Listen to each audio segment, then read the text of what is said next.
The North Sea has crushed wooden warships, shattered steel hulls, and swallowed entire fleets without warning. For centuries, it's been a battlefield, a shipping lane, and an industrial frontier, all rolled into one. It's where rival powers fought for control, where oil platforms buckled under storms, and where submarines stalked convoys in near silence. Its seabed holds more wrecks than most oceans. Fishing boats still pass over them, often without knowing what lies just beneath. This isn't just a body of water, it's a witness to invasions, wars, disasters, and decades of political tension. And it remains just as relevant now as it was during the Age of Sail or the Cold War. We're about to look at what makes the North Sea one of the most important, dangerous, and heavily used seas on the planet.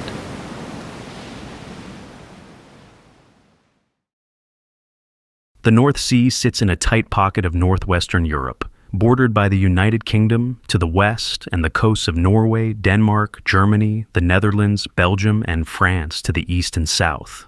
Its southern limit is marked by the Strait of Dover and the English Channel. In the north, it connects to the Norwegian Sea and, beyond that, to the Atlantic Ocean.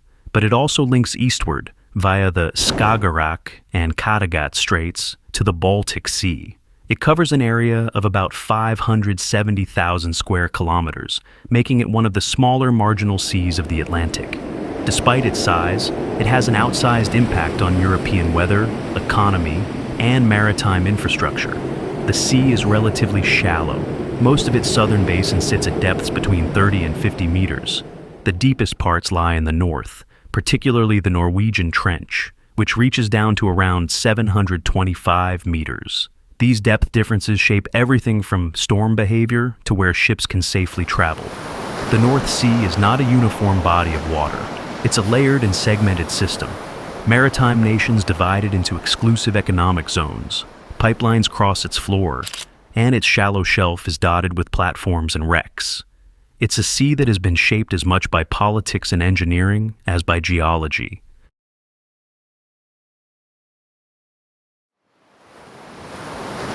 The North Sea has a reputation for rough water, and it's earned it. Storms here aren't rare.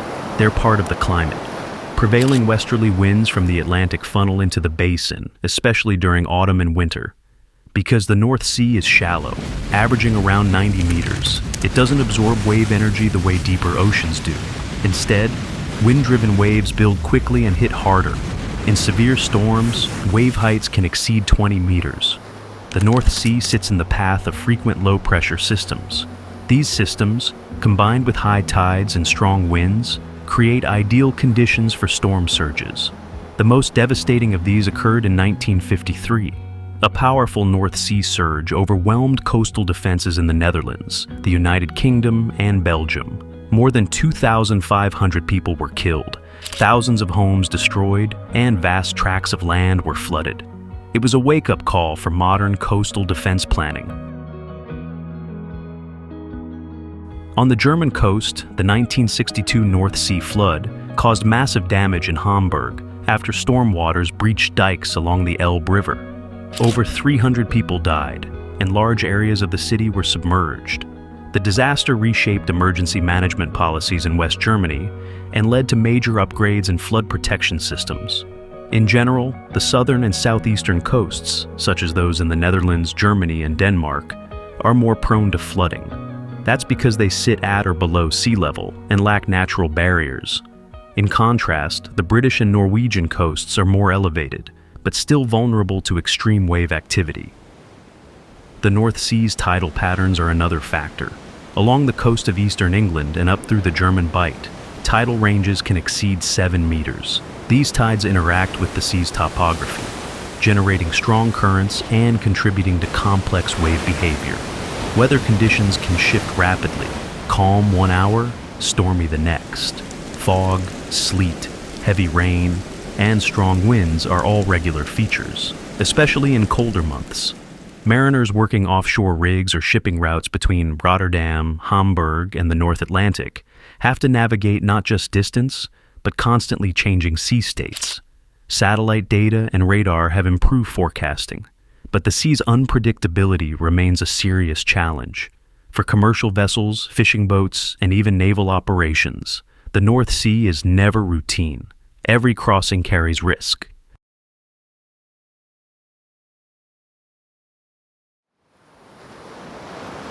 The North Sea's history is written not just in battles or treaties, but in wrecks, shipping records, and shifting borders. It has been crossed, contested, and guarded for centuries, and still is today. Early tribes crossed its waters in simple boats, trading amber, tin, and furs along the coasts. The Romans called it Mare Germanicum and used it to reach Britain, but compared to what came later, those early movements were small in scale. By the 17th century, the North Sea had become a strategic zone, fought over by rising European powers. The Dutch Republic, England, Denmark, and Sweden all understood one thing. Whoever controlled these waters controlled trade in Northern Europe. During the Dutch Golden Age, the Netherlands built one of the largest merchant fleets in the world. Dutch ships dominated the North Sea, carrying goods between the Baltic, the Atlantic, and colonies abroad. But this success made them a target. The Anglo-Dutch wars of the 17th and 18th centuries were fought partly over these shipping routes. Battles like the 4 Days Battle and the Battle of Texel took place on these waters, not far from where container ships pass today.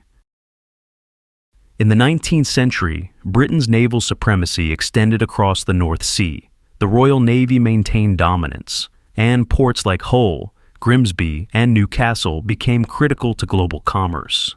The sea also turned into one of the world's richest fishing grounds, especially for herring. Tensions escalated as industrial fleets pushed farther out, sometimes into disputed zones, triggering diplomatic standoffs and even minor clashes at sea. The North Sea was no longer just a corridor, it was an arena. Coastal nations expanded their naval presence, mapped the seabed, and monitored one another closely. And just as steamships replaced sail and guns got larger, a new era of conflict was approaching. In the 20th century, the North Sea stopped being a stage for rival merchants and became something else entirely. A war zone where silence meant submarines and steel meant ships that didn't return.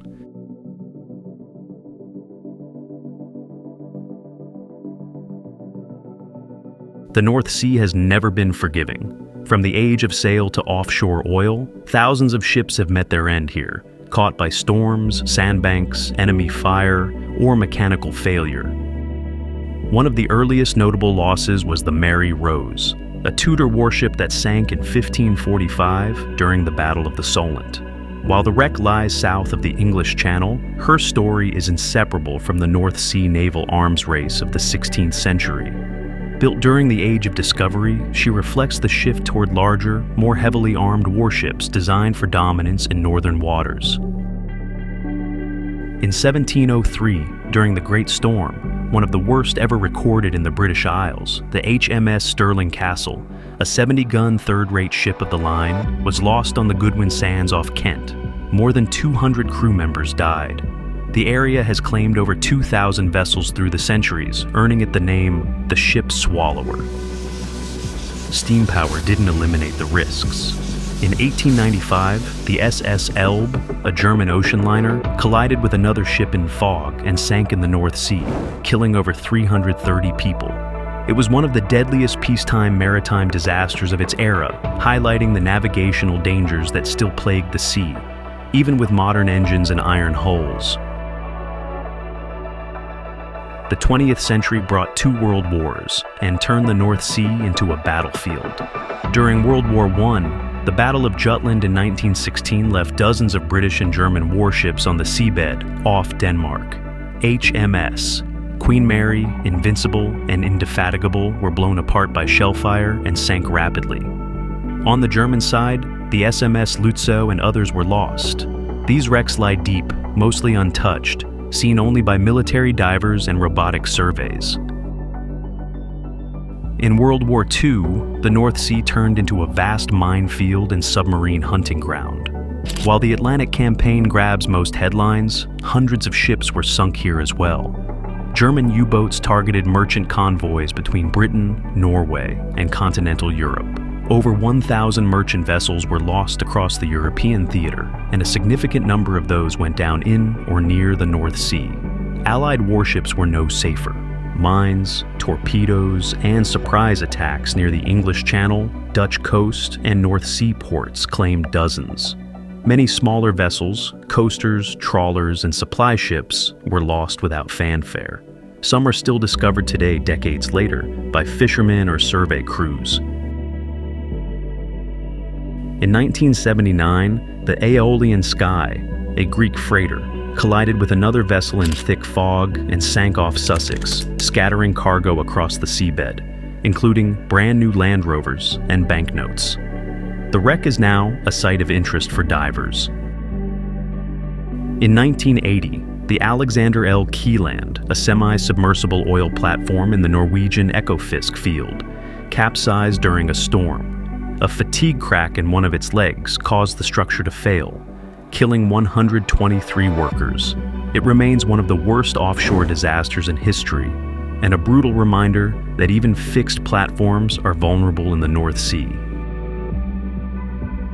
In March 1987, the Herald of Free Enterprise capsized shortly after leaving a Belgian port en route to Dover. The bow doors had been left open, allowing water to flood the car deck.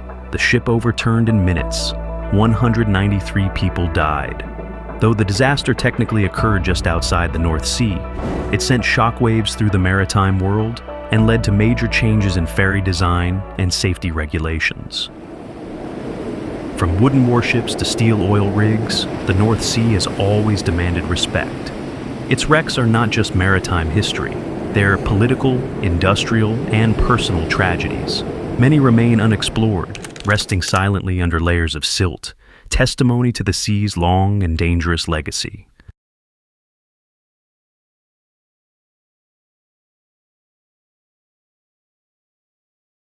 The North Sea doesn't belong to one country. It's bordered by 8.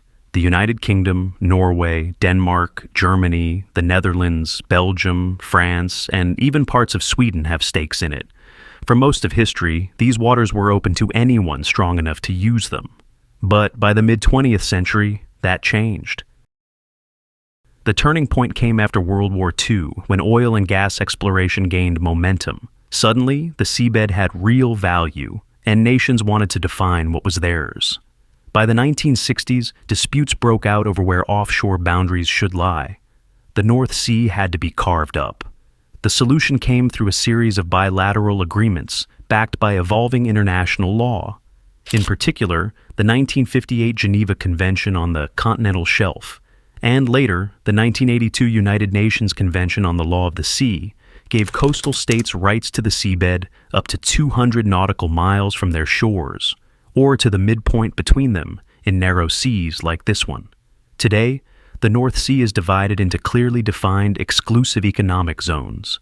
Within their exclusive economic zones, countries control fishing, drilling, wind farms, and environmental policy. Most of the legal boundaries were finalized by the 1970s. For example, the UK and Norway agreed on a median line in 1965, allowing oil exploration to begin without conflict. Fishing rights have been one of the most contentious issues. The European Union's Common Fisheries Policy dictated how fish stocks in the North Sea were shared among member states for decades. After Brexit, the United Kingdom and European Union had to renegotiate access, leading to tensions between British and European fishing fleets, particularly around the Shetlands and English Channel. Military access is more straightforward. Under international law, surface ships and submarines are allowed to pass through North Sea waters under innocent passage. But naval exercises and military installations, especially from NATO countries, remain a sensitive point, particularly in areas close to Russia's sphere of interest. Environmental policy is a growing area of cooperation.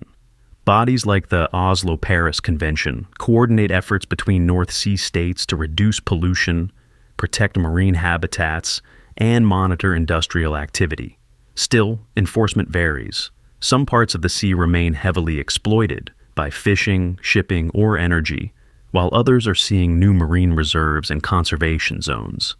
The North Sea today is less of a battlefield and more of a patchwork, each country operating in its own zone, with shared responsibilities in navigation, ecology, and safety. The legal boundaries are mostly settled. The negotiations now are over what happens within them.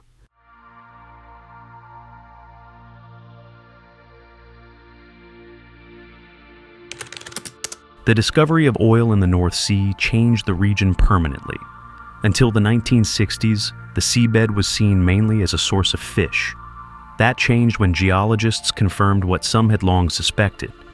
The sedimentary basins beneath the sea held significant reserves of oil and natural gas. In 1965, the first gas field was discovered off the coast of the Netherlands. A few years later, the Ekofisk oil field was found in Norwegian waters. It was a turning point. Drilling rigs quickly followed. By the 1970s, offshore platforms were rising out of the sea, and a new phase of industrialization began. Britain and Norway emerged as the main beneficiaries. Both had large exclusive economic zones and favorable geology. The British Brent Field, discovered in 1971, became one of the most productive in the entire region. Its name, Brent, later came to define the global benchmark for crude oil pricing. Operating in the North Sea wasn't easy. The weather was severe. Winter storms battered platforms, high waves and icy winds made even routine maintenance dangerous. But the technology kept improving. Floating rigs, subsea pipelines, and remotely operated vehicles allowed companies to drill deeper and farther from shore. At its peak in the late 1990s, the North Sea was producing around 6 million barrels of oil per day. The revenue transformed national budgets. Norway established a sovereign wealth fund, the largest in the world today, based on oil profits. The United Kingdom also benefited, though it spent most of the earnings directly. Natural gas was another major success. Undersea pipelines connected offshore fields to mainland Europe. The Langeled pipeline, stretching from Norway to the UK, is one of the longest in the world. Today, the North Sea remains a key supplier of gas to the European Union, especially as countries shift away from Russian imports. But production is declining. Many fields are maturing, and output has been falling steadily since the early 2000s. Decommissioning old platforms is now a growing industry in itself. Removing or safely retiring these massive steel structures takes time, money, and coordination. At the same time, the North Sea is being reimagined as an energy hub, not just for oil, but for renewables. Offshore wind farms are expanding rapidly, especially off the coasts of the UK, Germany, and Denmark. Some former oil platforms are being repurposed as maintenance bases or converted into carbon storage sites. Still, oil and gas remain central. In 2022, Russia's invasion of Ukraine pushed European energy security back into focus. Suddenly, the old wells of the North Sea didn't seem so expendable. Drilling permits increased. Exploration returned. Some countries extended the life of fields that were due to shut down. The North Sea's oil boom may be fading, but it's far from over. Its infrastructure, engineering expertise, and strategic value still shape energy policy across Northern Europe.